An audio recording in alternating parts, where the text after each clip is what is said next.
Halo Tribuners, event sepak bola terbesar sudah ada di depan mata. Nah, kali ini Qatar siap menjadi tuan rumah dalam gelaran Piala Dunia 2022.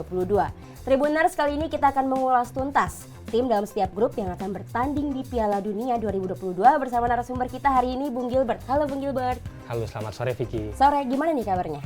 Alhamdulillah, puji Tuhan, baik terus. Alhamdulillah. Bung Gilbert, ini kalau melihat grup H ini kan ada Portugal, Ghana, Uruguay, dan Korea Selatan nih. Menurut Bung Gilbert nih gimana nih perjalanan tim dalam setiap grup nih ke putaran final Piala Dunia 2022?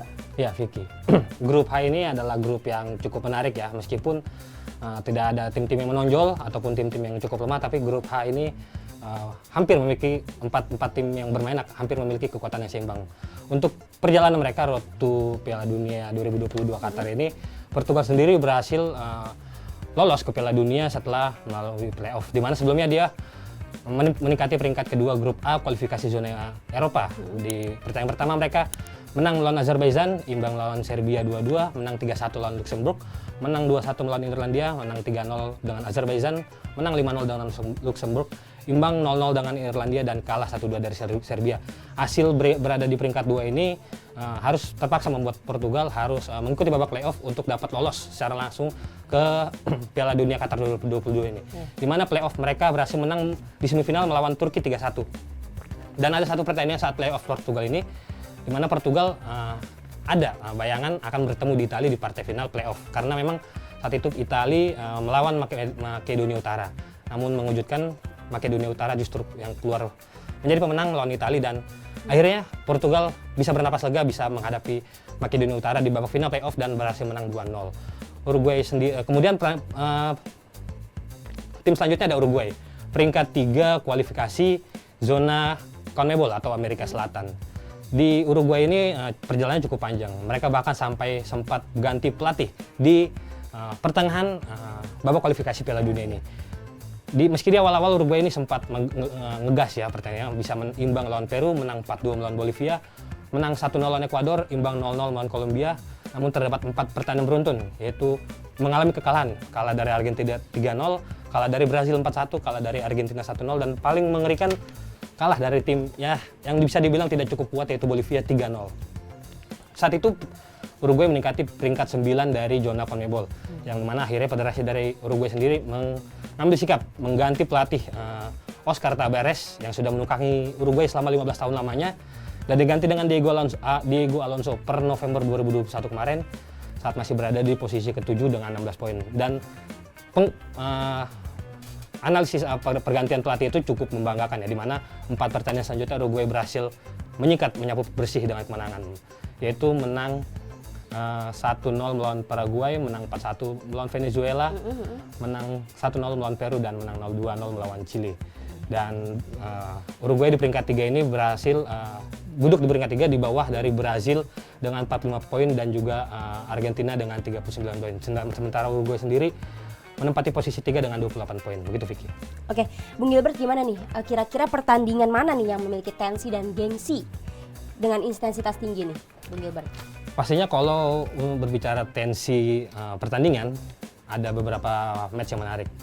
4 tim ini pasti akan saling berhadapan satu sama lain dengan satu pertandingan, tidak ada partai kedua ataupun rematch ya. Tapi di pertandingan kedua ini, di pertandingan ini pasti gengsi tingginya akan berada pada Uruguay melawan Ghana, di mana Uruguay melawan Ghana ini merupakan ulangan dari partai perempat final Piala Dunia 2010, di mana saat itu sudah 1-1, gol dari Sulaiman Tari dan juga Diego Forlan, berakhir imbang sampai 90 menit pertama, dan kemudian ada masuk perpanjangan waktu, ada insiden di mana gol dari Dominic Adie sundulannya saat melakukan set pojok ditangkis oleh Luis Suarez menggunakan tangan, dan terjadi handsball. Di situ yang harusnya 99,99% gol harus diulang lagi melalui sepakan penalti ya.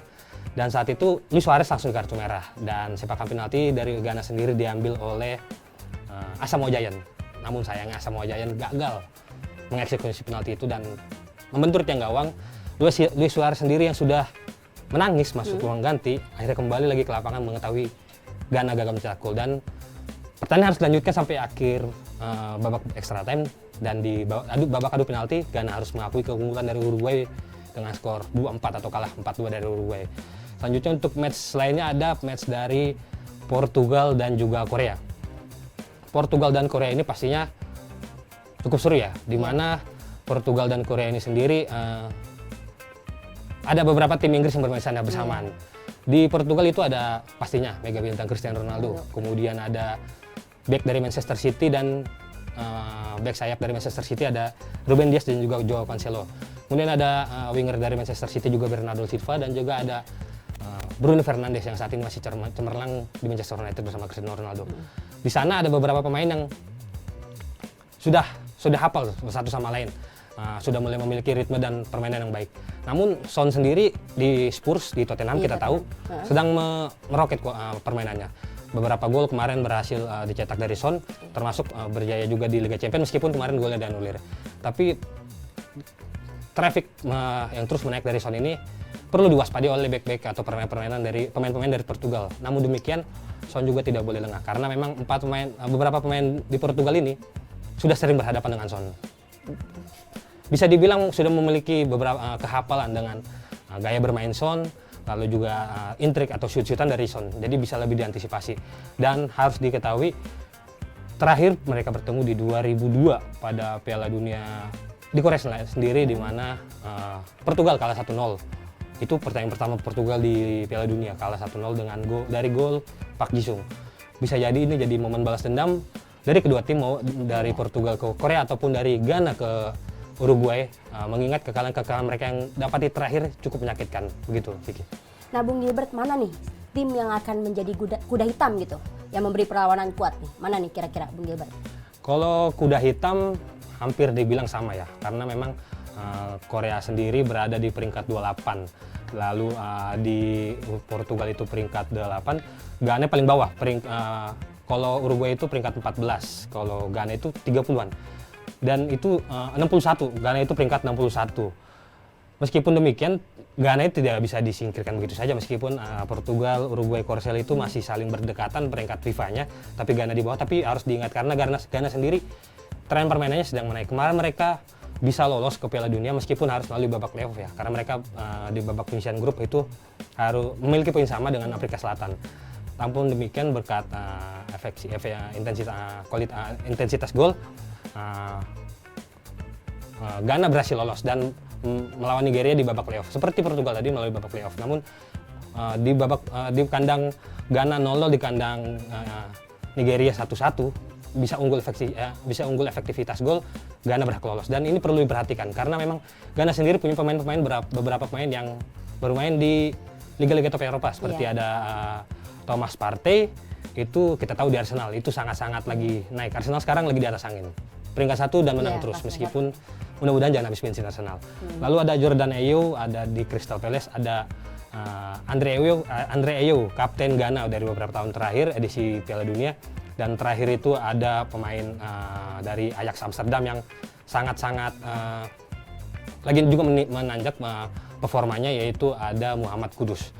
Keikutsertaan Piala Dunia, Ghana sendiri dalam Piala Dunia ini 4 kalinya. Mereka sempat absen kemarin di 2018 Rusia, dan ini baru bisa lolos lagi. Pertama kali di 2006 itu dia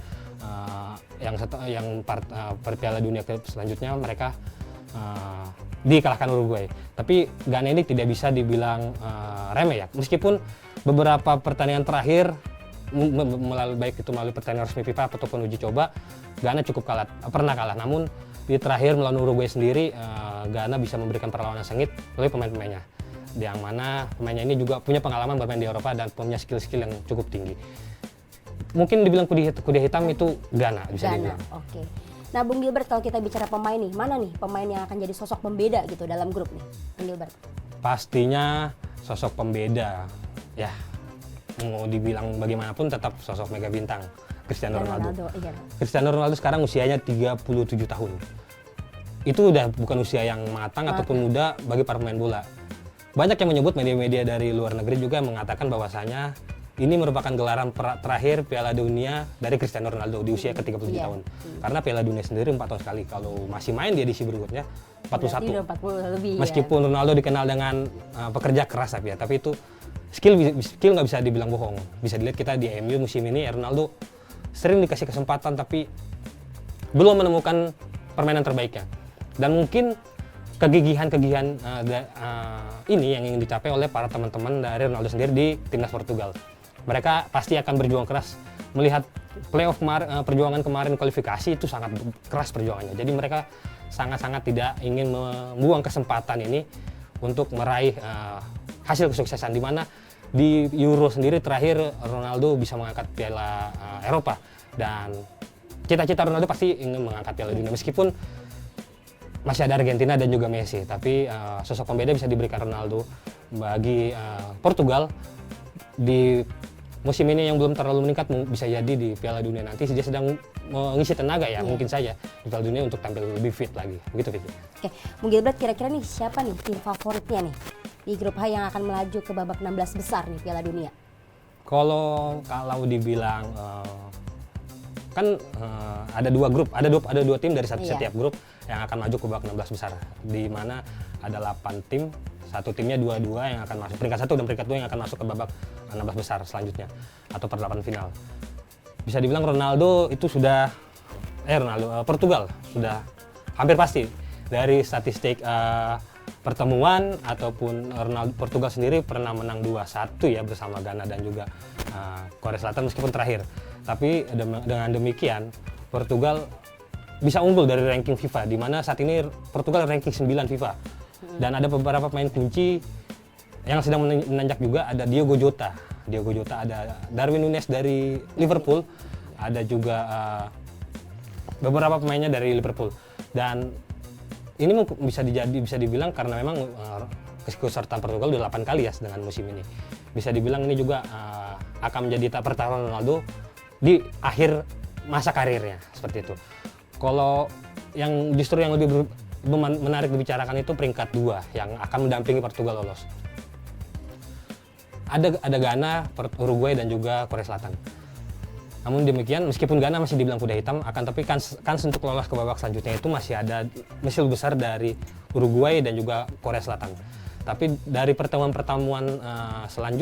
sebelumnya, head to head sebelumnya, Uruguay ini kita bisa tahu punya sejarah. Piala Dunia pertama itu berada di Uruguay pada tahun 1930, lalu juara 1950, itu juara ngalahin Brazil. Punya prestasi sebelumnya atau punya background, punya sejarah. Pasti Uruguay ingin mempertahankan hal tersebut meskipun nama-nama beken juga sudah termasuk usia-usia tua ya, mulai dari Luis Suarez, Edinson Cavani, lalu ada Fernando Muslera, kiper dari Uruguay sendiri, ada Rodrigo Bentancur yang saat ini lagi berjaya juga di Liga Inggris, dan juga ada Darwin Núñez. Ada juga pemain Portugal lainnya pemain Uruguay lainnya yang cukup menanjak, itu Diego Godin, sang kapten sendiri yang memberi semangat. Dia udah senior, udah banyak capsnya dengan Uruguay dan bisa memberi semangat, membangkitkan semangat tim. Pastinya ini sendiri tidak ingin dihilangkan oleh Uruguay. Sementara Korea dengan tren sebelumnya ada beberapa dari Asia sendiri ada beberapa babak untuk mencapai Piala Dunia. Pertama, kedua dan ketiga. Korea itu hampir pasti dibilang mulus perjalanannya. Dia hanya terakhir kali kalah Korea sendiri saat melawan Uni Emirat Arab UAE di grup A zona Asia. Itu hanya sekali. Sebelumnya imbang menang. Tren positif ini harus pasti dijaga, pastinya yang dijaga oleh para pemain yang terus memberikan sejarah terbaru, karena terakhir kan Korea sendiri berjaya itu 2002 ya, waktu bermain di kandangnya mereka, di negara mereka, meskipun beberapa ya ada coreng-coreng saat itu. Pertandingan-pertandingan yang cukup banyak dibicarakan masyarakat tentang skandal-skandal dalam sepak bola.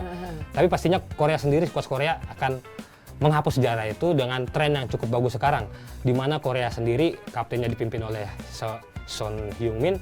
Ada juga pemain-pemain dari Kim Yong-gun yang pemain paling senior, memiliki lebih dari 100 caps bersama Korea Selatan. Lalu ada Kim Min-jae yang lagi bersinar bersama Napoli. Kita tahu Napoli belum pernah kalah sampai saat ini. Tim Eropa yang belum pernah mengalami kekalahan itu Napoli. Lalu juga ada Hwang Hee-chan, pemain dari Wolverhampton Wanderers yang juga tengah bersinar. Pastinya kekalahan bersama melawan Jerman di 2002 lalu akan dimanfaatkan Korea Selatan di Piala Dunia edisi tahun ini. Meskipun agak keunggulannya itu agak dari jam pertandingan ya. Kita tahu selama ini kalau Piala Dunia mainnya di Indonesia selalu malam dan ke subuh. Tapi di Qatar ini sepertinya akan ada pemain Korea lebih cepat menyesuaikan kondisi cuaca, kondisi lapangan karena masih dibilang satu rumpun gitu ya. Jadi lebih bisa tampil maksimal untuk Korea sendiri dan belum bisa dipastikan 50-50 antara Korea dan Uruguay untuk mendampingi Portugal lolos dari grup A ini. Begitu Vicky. Oke, Tribuners, demikian ulasan dari Bung Gilbert. Tribuners, terima kasih juga sudah menyaksikan. Bung Gilbert, terima kasih sudah hadir di program Superball Spesial edisi Piala Dunia 2022. Saya Vicky Sotnasana pamit undur diri dan jangan lupa terus saksikan Superball Spesial edisi Piala Dunia 2022.